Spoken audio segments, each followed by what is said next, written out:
Assalamualaikum warahmatullahi wabarakatuh. Jumpa lagi dengan saya dalam channel Spiritual Sufi di Sabdo Alam, channel yang akan membahas ataupun dalam ranah perjalanan pencarian Tuhan. Kali ini saya akan membacakan nubuat dari Nabi Muhammad yang direwayatkan oleh para sahabat. Di sini saya akan membacakan sebuah hadis di antara nubuat Nabi Muhammad yang memprediksi di akhir zaman. Nabi Muhammad SAW bersabda, akan keluar di akhir zaman suatu kaum yang masih muda, berucap dengan ucapan sebaik-baik manusia, membaca Al-Quran tetapi tidak melewati kerongkongan mereka.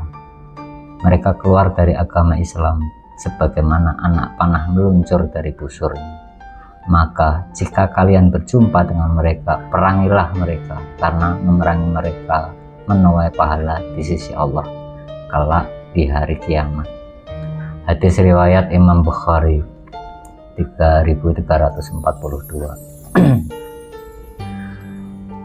Nah, pada zaman-zaman dulu Nabi Muhammad itu telah memprediksi atau menubuatkan sesuatu hal yang akan terjadi di akhir zaman. Nah, kapan akhir zaman itu? Jadi kita harus memposisikan kejadian-kejadian yang menyerupai atau mendekati. Nah, pada zaman ini banyak manusia yang pandai membaca Al-Quran, bahkan lebih baik daripada saya sendiri ataupun orang-orang lain seperti kita ini. Tapi mereka hanya membaca hanya sampai tenggorokan saja. Kaum masih muda di sini intinya bukan masalah usianya, tapi pemahamannya yang dangkal. Pemahaman di sini bukan pemahaman letter looks ya, tapi berdasarkan pengalamannya itu. Jadi ibaratnya orangnya sudah tua-tua, hanya saja cara berpikirnya seperti anak kecil ataupun anak muda.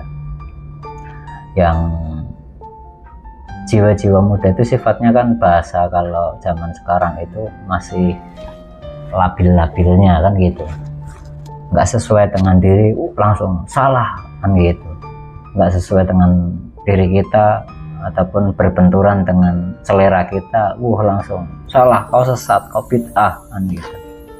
Nah, itu zaman-zaman dulu itu sudah diprediksi sama Nabi. Makanya datangnya Nabi Muhammad itu tujuannya untuk memperbaiki akhlak manusia. Nah, yang jadi pertanyaan, kenapa orang yang pandai membaca Al-Quran, hadisnya itu juga menguasai, bahkan hafal ngelotok lah istilah Jawa itu, tapi kenapa Nabi sudah memperingatkan kepada kita hati-hati dengan kaum-kaum itu? Karena pada dasarnya mereka itu sudah keluar dari ajaran Nabi sendiri gitu. Karena hakikatnya yang dipelajarin mereka ya hanya sebatas jasmaninya saja, sedangkan Nabi diutus ke dunia ini itu untuk memperbaiki akhlak. Nah, yang jadi permasalahan, kenapa akhlaknya itu bisa rusak padahal hadisnya komplit hafal, Al-Qur'annya 30 juz hafal, tapi kenapa akhlaknya rusak? Bahkan para sahabat pun kata Nabi, mereka lebih baik daripada sahabat cara membaca Al-Qur'annya, menguasai hadisnya.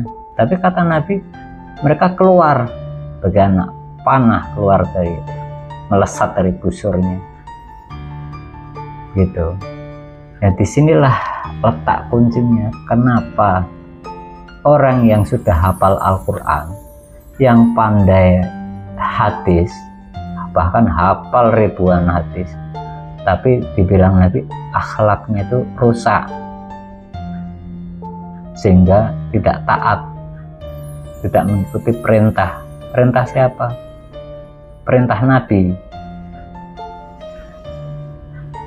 Karena hakikatnya perintah Nabi itu ya intinya itu agar manusia itu mengenal Tuhannya, bukan hanya beragama itu berdasarkan hanya hafalan saja, bukan. Karena kalau hanya berdasarkan hafalan pasti kita zaman sekarang sudah kalah sama AI. Itulah. Nah, kaitannya dengan apa? Kenapa kok saya bilang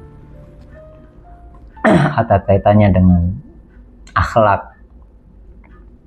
Karena begini, Nabi pun pernah bersabda, ketahuilah sesungguhnya dalam tubuh manusia itu ada segumpal daging. Jika segumpal daging itu baik, maka akan baik seluruh tubuh manusia. Dan jika segumpal daging itu buruk, maka akan buruk seluruh tubuh manusia. Ketahuilah bahwa segumpal daging itu adalah hati manusia. Itu hadis riwayat Bukhari dan Muslim. Nah, yang jadi masalah kenapa ada hubungan dengan segumpal daging? Karena begini, pada dasarnya manusia itu baik dan buruknya itu berdasarkan dari hati. Yang dimaksud hati apa? Karena hati itu letaknya ruh itu ada di situ. Makanya kenapa Islam Nabi Muhammad itu memerintahkan kita masuklah Islam secara kafah, menyeluruh. Allah memerintahkan kita untuk masuk Islam itu secara kafah, menyeluruh, jasmani dan rohaninya. Kalau hanya jasmaninya saja, itu secara rata-rata akhlaknya akan rusak, walaupun dia pandai berbicara masalah hadis, Al-Quran itu. Jadi antara yang dibicarakan dengan yang dilakukan itu berbeda. Tapi prasangkanya ya benar gitu. Itulah yang jadi masalah pada zaman ini. Makanya kenapa antar umat beragama, saya nggak bilang antar umat beragama yang lainnya, di dalam Islam sendiri pun saling berperang. Maksudnya apa? Yaitu saling mengkafir-kafirkan, saling membid'ah-bid'ahkan. Terus akhlaknya ada di mana? Itulah makanya beragama itu yang terpenting utama itu adalah rohaninya.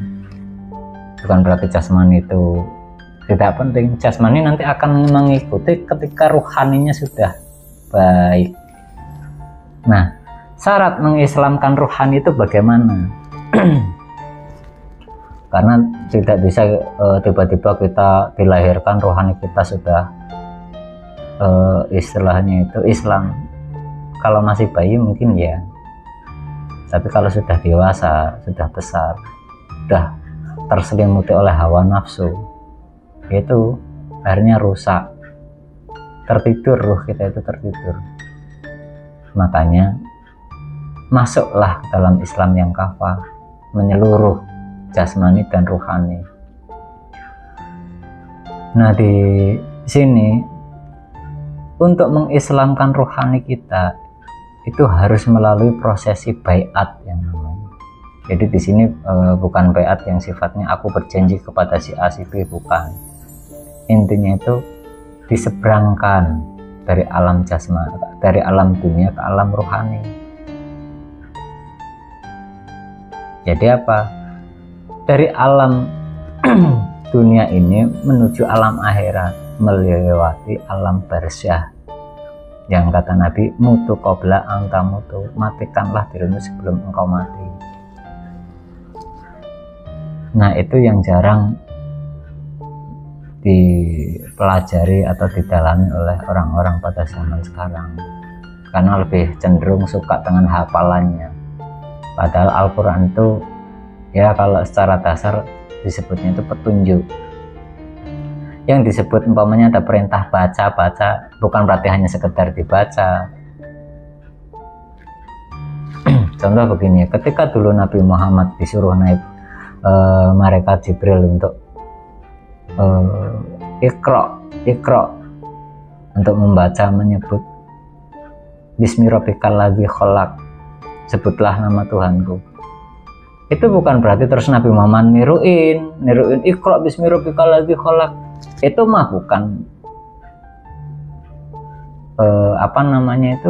mendengarkan perintahnya, tapi mengikuti kalimat perintahnya. Namanya mendengarkan perintah itu umpamanya malaikat Jibril pada waktu itu menyuruh Nabi Muhammad untuk membaca ataupun menyebut nama Tuhannya, berarti ya Nabi Muhammad itu tidak menirukan Iqra bismi rabbikal ladzi khalaq, bukan, tapi hanya cukup menyebut Allah. Karena itu jawabannya ada di situ. Bukan berarti terus kita membaca, menghafalkan, bukan. Disuruh jawab malah ngikut nyuruh bertanya ataupun ngikut nyuruh. Nah itu tadi, banyak manusia yang kurang memahami di sini. Makanya di tahun 2005 ini belajarlah, mari kita sama-sama belajar untuk berpikir, memahami cara ataupun rumus-rumus tata cara untuk beragama itu hakikatnya bagaimana. Jadi tidak hanya terpatok ataupun senang dengan hafalan-hafalan saja, karena nanti ujung-ujungnya kita akan kalah dengan AI. Karena AI pun juga kalau kita tanya tentang hafalan Al-Quran, AI pintar, dia akan menjawab. Nanti bisa dibuktikan kalau tidak percaya. Oke, sementara saya cukupkan sampai di sini dulu. Nanti kita lanjutkan di sesi berikutnya. Wabillahi taufiq wal hidayah. Wassalamualaikum warahmatullahi wabarakatuh.